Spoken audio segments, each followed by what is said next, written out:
I'm back at Market Deeping Club for another update on the TT120 layout, but more excitingly, I found some cake.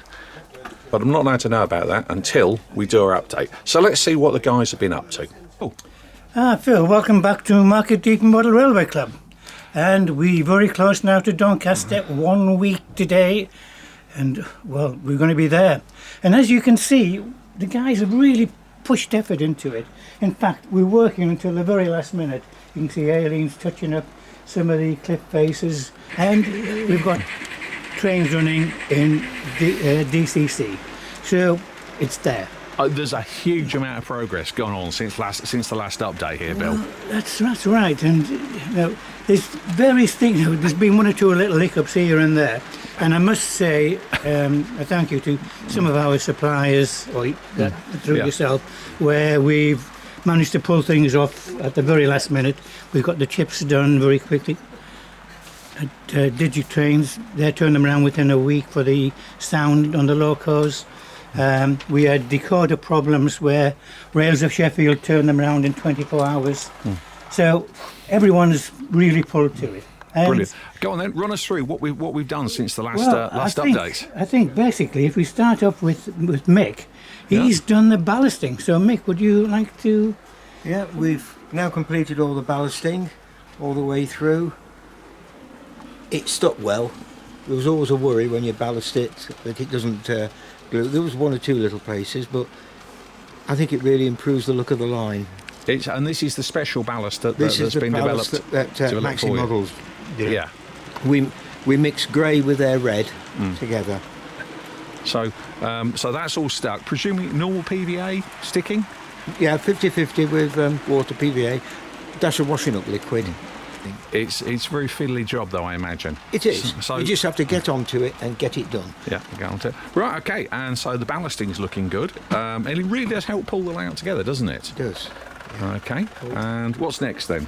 Right. Well, the next part was, as you can see, last time you came, the cliffs were white. Yes. And it wasn't Dover where we intended having. So what we've done is Alan and John have really pulled things out and put this on, put all the scenery on. John's going to say a few words about the painting and the greenery that's gone onto the. Very much. The cliffs have changed colour to this, to the correct red colour now. It is the correct red. It's the same colour as what I saw so many years ago when I used to work on it. And we put the hotel in. This hotel was largely a derelict a long time ago, and somebody took it over and brought it back to life. And as you see, we've got all the tunnel where the water goes up and the water comes in the road and goes up and disappears. All the greenery and the trees was put in gradually, and brought the grass and that in. As you see, we've got some other little houses about there. But yes, there's a lot of greenery on top of these cliffs, isn't there? Oh yes. Which again, it sort of gives them texture. Yes, yeah. And if you have a look, just to here, we've got our president.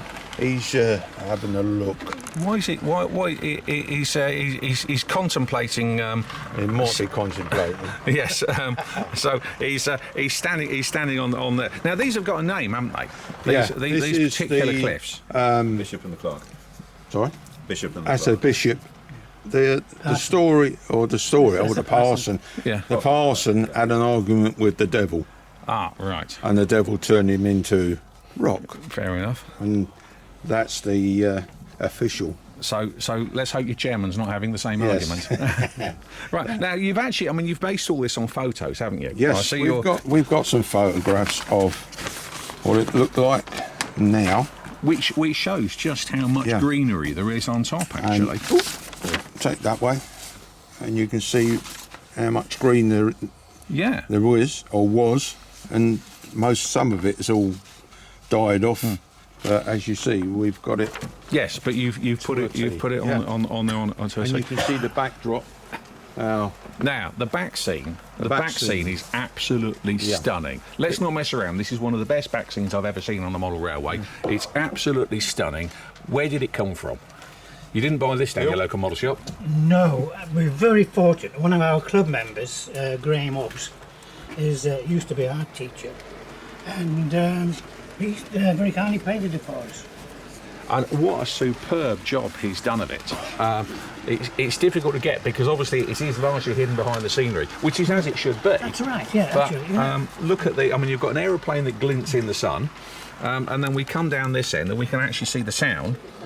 I think this is, Graham's done you a good job there. Yeah. This is absolutely stunning. We've still got a little bit to finish off on it, but he's going to lift the skyline up just a fraction. We didn't realise how it was going to fit until we put the cliffs and the backboards together, and just a slight raising of it. Whether we get it done for Doncaster, I'm sure. Well, I'll be honest. I'll be honest. I think it looks great there, but I can understand where you're coming from to raise it slightly. Yeah. But that is a really incredible feature. That. Yeah. Right. So back scene's done. Yeah. We've got some ballast. We've got some cliffs. And we've got the trains running in DCC, and a lot of that work is being done by Richard and Mick. But Richard has instigated most of the fitting of it, and I think he can explain not only how he's done that, he's done the point motors, he's done the lights. So Richard, come down this end, because Richard was explaining to me there's an issue with the point motors, and they've developed a fix for it essentially. Indeed, the point motors themselves have got quite a large loop on the operating rod, as you can see on the far side from the camera. And it's a small pin on the point. So what we've actually had to do is take some thin plastic tube and fit that almost like a spacing washer. It's odd because as the point motor threw, the bar on the point motor would just jump off the tie bar on the point. Yes, and so you've had to do that for all the points around the back here. But this is all about making it a reliable exhibition layout, isn't it? Absolutely, yes. So that, as you're operating at the show, you're not going, oh God, the points come apart again. It's really quite strange because one end was fine, the other end wasn't. And we looked at it and decided that we needed to apply the solution across the whole of the layout rather than just where we were having the issues. But this is quite handy because this is quite handy because it's something a lot of other people are going to need to do at some point. Yes. Yeah. Yes. So. And you've programmed all the DCC and the signals are now working with DCC. But you had a problem in that you can't actually see the front of the layout from the back where you're programming. So you built a little device. Yes. What I did was the signals cables actually plug in underneath the layout.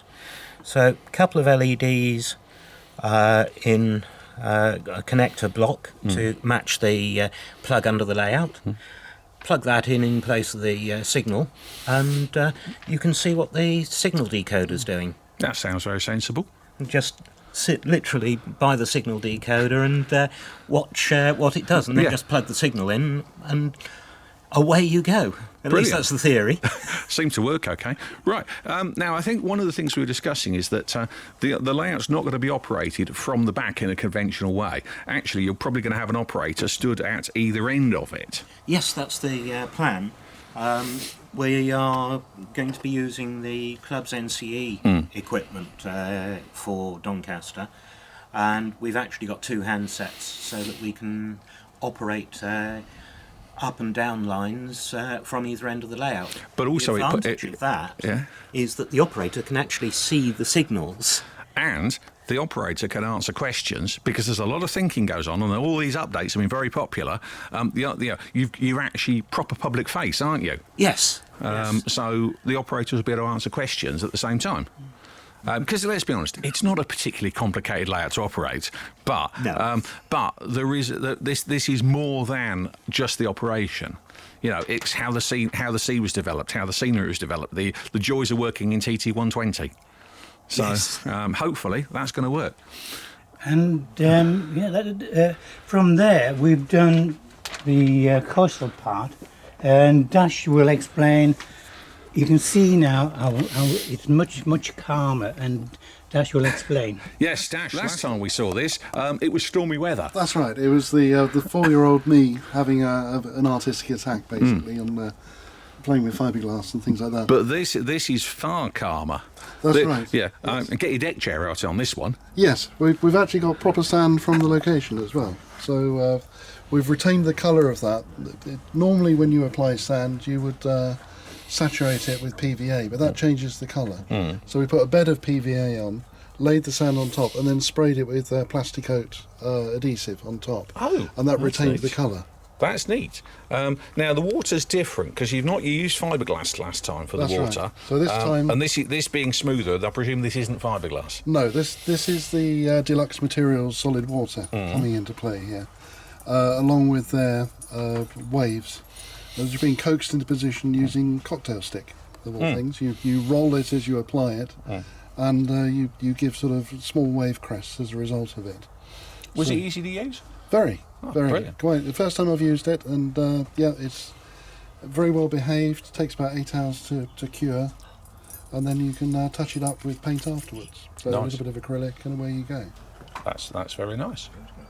Okay, so we've got New Sea, and of course at Doncaster there will be opportunity to see both flavours of sea, won't there? That's right. Yes. So that's the plan, is that we'll see both flavours of sea at different points in the day. Yes, because we're aiming at the 1987 Great Storm. Although we're running with Eastern Coast stock, the idea is that it eventually will be HSTs running just prior to the Great Storm. So we'll have a sunny morning, a rather rough afternoon, and a bit of swearing in between as I try and change the cartridges over. Right, well we'll look forward to it then. Okay, so we've got new sea, new scenery. What else have we got to do, Bill? And, well, we've got the new drape as well that we've gone and put on. Very many thanks to Aileen, who's spent hours at the last moment making that. And New lighting. we've got the lighting rig, which Dash has made, and not of it's recycled. So, it's just a few little bits of touching up, but it will be there next week. You've got a whole week, Bill, to touch it up now. That's it, loads of time. Yeah, well, this is it. We said we'd finish it in time, and Yeah. we've just finished it in time. I've got to be honest, it has come on leaps and bounds since the last update, hasn't it? It has, and yeah. it is due to the effort of the guys and the teams that's working on it, and the suppliers that have been so helpful. as Have well. you enjoyed working on it? That's the key. It's been, yes, we have actually. I think we've had it's been frustration because purely it's the first time that we've ever built a layout using this styrofoam material, and fixing to it. It is a little bit difficult, and it is different. It's a learning curve, It's isn't a it? learning curve, and it would be bearing in mind that this is an exhibition layout. Yeah. For anyone doing this for their own layout at home, it would be quite easy to do it and to have it in a static position. So, Yeah. with that- Are you happy with the result? That's the other question. well, we'll find out next week because we'll be standing here facing the public, and we're open to any questions. So, if you're at Doncaster next week, come along. Talk to the team. All the team is going to be there, and we are very happy to meet you and talk to you about any difficulties that you want to discuss with us. Brilliant. So- Well, I will say there is an awful lot of thought gone into this layout. There's an awful lot of new techniques being used on it. And so, if you're at Doncaster, do not miss out on the opportunity to come and have a chat with the guys. Because, this is, there's an awful lot they can tell you about this. There's an awful lot of learning you can take away. And I always say to people, if you don't talk to the people behind the layouts, then you've missed out and you're not getting full value for money for the show. Well, that's what we're there for. Yeah. Right. Thank you very much, guys. And I think, Phil, we should go now and have a piece of cake. A piece of cake. That's a good idea, Bill.